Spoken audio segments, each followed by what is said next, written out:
A child riding a tricycle noticed that when he pedals harder, the tricycle moves faster. Which Newton's laws of motion is illustrated in this scenario? This be letter A, first law, the law of inertia.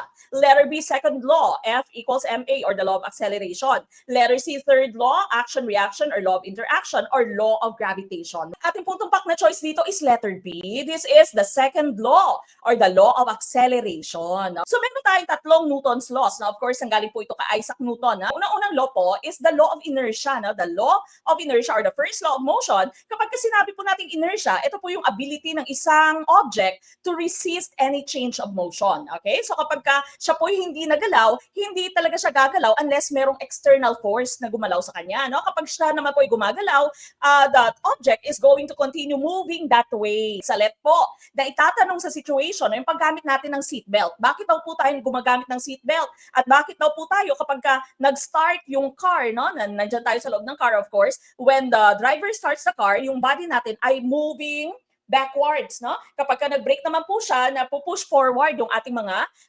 katawan, no? That is the law of inertia, okay? The law of inertia po yan, the first law of motion.